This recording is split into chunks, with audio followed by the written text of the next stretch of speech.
Bonsoir à tous mes petits monstres. Juste avant que la vidéo ne commence, un tout petit message pour ceux qui ne le remarqueront pas.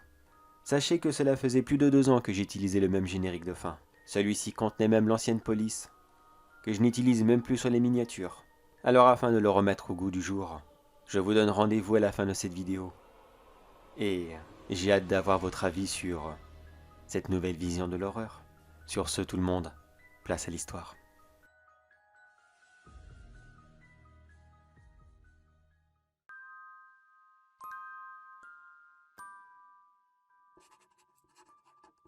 Avant d'arriver ici, j'ai toujours eu foi en l'humanité. Bon, c'est vrai, j'avoue, je sais que tout le monde fait des erreurs.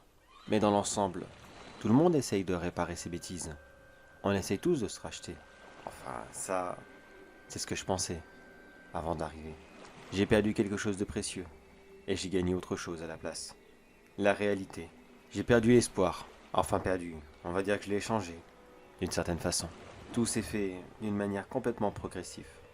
Je suis actuellement assis sur la plage. Je ne regarde rien de spécial. Je n'attends personne. Mon équipage est simplement parti. Après notre aventure dans la grotte, beaucoup d'entre eux ne voulaient plus rester. Bien sûr, j'ai essayé de leur parler de la porte. Je leur ai dit que c'était important. Il fallait voir ce qu'il se passait. Mais ils n'ont rien voulu savoir. J'ai à peine eu le temps de descendre du bateau et de demander à quelques volontaires de vouloir me suivre, qu'ils avaient déjà allumé celui-ci et qu'ils sont partis sans se retourner. J'étais donc seul sur cette île, moi et les araignées. À ce moment, j'étais sûr qu'il n'y en avait plus beaucoup.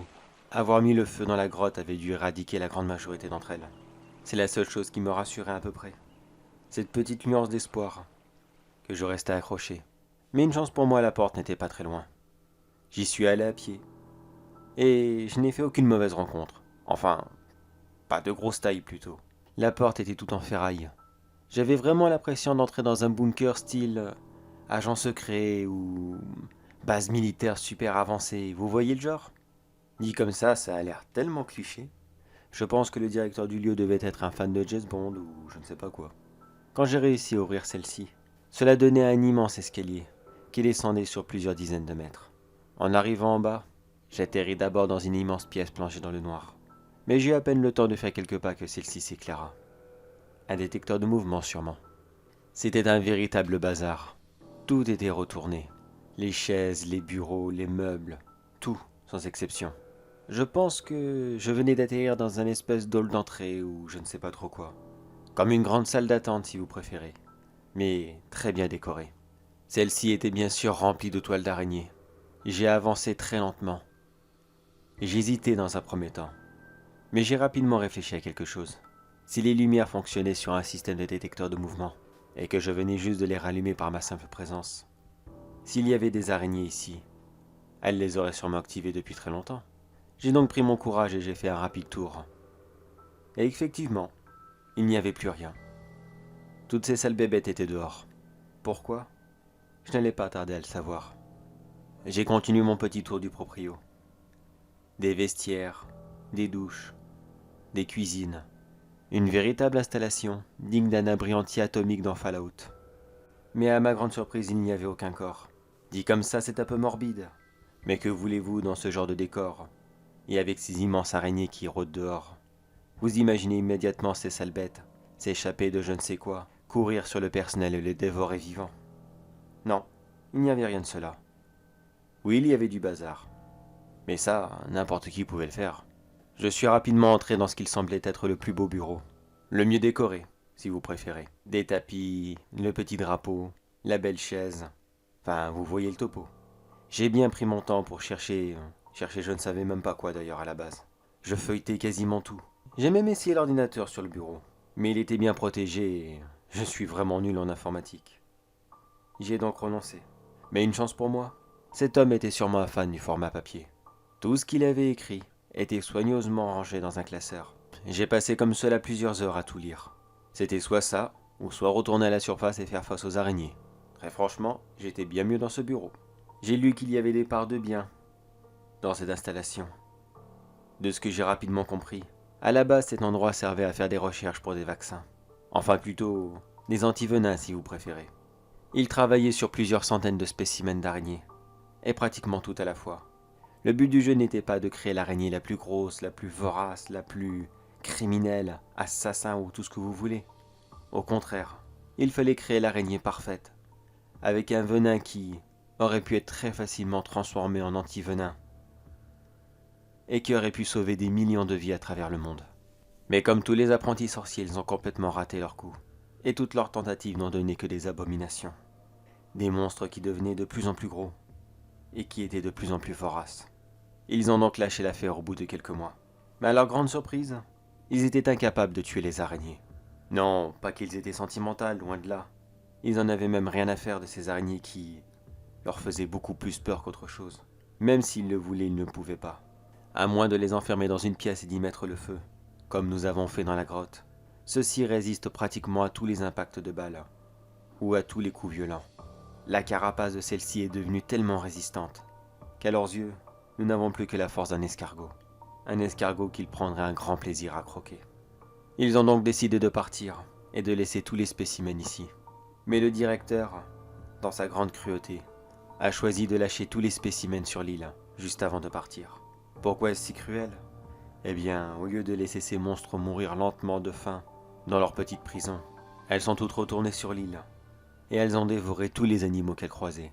À la base, cette île était une immense richesse naturelle. Elle abritait des centaines d'animaux qui ne vivaient qu'ici. Des petits singes, des oiseaux, ils sont tous morts. Ou alors, il n'en reste vraiment plus beaucoup. Car croyez-moi que ça fait plusieurs heures que je marche ici et je n'ai vu personne à part des araignées. En seulement quelques jours, des dizaines d'espèces ont disparu. Et le pire dans cette histoire, c'est qu'ils auraient dû installer des pancartes. Plage privée, interdiction d'entrée. Mais non, ils n'ont rien fait de cela. Ils ont laissé les gens venir ici. Les touristes fortunés s'installer sur la plage pour camper. Les scientifiques venaient faire quelques tests sur certains spécimens. Des pêcheurs s'y arrêtaient même pour faire quelques haltes. Et je vous laisse deviner combien d'entre eux sont repartis vivants. En effet, 0. Avant de quitter le labo, j'ai pris tout ce qui était encore consommable. Quelques biscuits secs et 2-3 bouteilles d'eau. Puis j'y ai mis le feu. C'est fou le nombre de combustible qu'on peut trouver dans un laboratoire. J'ai simplement mis un coup de briquet dedans, et tout a brûlé comme une allumette. S'il est resté quelques petites araignées ici et là, croyez-moi qu'il n'y a plus rien. Et comme je vous l'ai dit plus tôt, maintenant je suis là, allongé sur la plage. Je regarde bêtement le ciel. C'est vrai qu'il est quand même beau d'un sens. Je vois les oiseaux qui passent comme cela sans faire la moindre halte ici. Je pense qu'ils ont dû comprendre le danger. Aux yeux des araignées, cela n'est plus une source de nourriture. Ils n'ont plus rien à manger à part moi. Et je les entends depuis tout à l'heure. Je les entends avancer lentement sur le sable. Je sais très bien qu'ils sont juste derrière moi. Mais figurez-vous que j'ai une petite surprise pour elles. Juste avant de m'installer tranquillement, et bien sûr juste avant de quitter le laboratoire, j'ai ramassé le dernier jerrycan d'essence qu'il leur restait. Je l'ai vidé ici et là dans la jungle, et j'ai tracé un petit parcours qui se termine juste à côté de moi. L'essence n'est pas encore sec, et il est maintenant temps pour moi de mettre fin à cette folie. Telle sera ma dernière action, organiser le plus grand barbecue arachnoïde de l'histoire de l'humanité. J'espère au moins que cela va suffire pour les arrêter. Si ce n'est pas le cas, elles s'entre-dévoreront les unes les autres. Moi oui, je pourrais rester sur la plage, prendre mes distances avec les flammes, et attendre qu'elles brûlent simplement. Mais qu'est-ce que je vais faire d'autre? Je sais très bien que le bateau ne reviendra pas. Je n'ai rien sur moi pour appeler à l'aide. Pas de téléphone, rien du tout. Juste mon petit carnet et un crayon. Lui, je crois que je vais le coincer dans un rocher. Si quelqu'un le trouve un jour, il saura toute la vérité.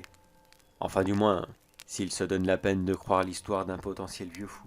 Car en arrivant ici, il ne trouvera qu'une île qui sera quasiment calcinée. Et au milieu de celle-ci, le corps d'un abruti, qui se sera lui aussi laissé manger par les flammes. Car je préfère 100 fois plus mourir brûlé, maintenant là tout de suite, plutôt que finir comme le scientifique que nous avons trouvé tout à l'heure dans la grotte. Je n'ose même pas imaginer comment il a dû souffrir. Mais cela devait être abominable.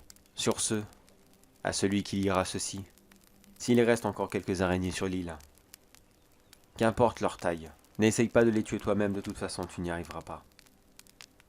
Pars simplement d'ici et laisse-les s'entre-dévorer. Mais fais bien attention à toi, car malheureusement, et c'est ce que je regrette le plus, je ne l'ai pas dit aux membres de mon équipage, mais juste avant qu'ils ne partent, je suis sûr et certain que j'ai vu un nid d'araignée collé à la coque du bateau. Et je pense que cette nouvelle race d'araignées n'a pas encore fini de faire parler d'elle.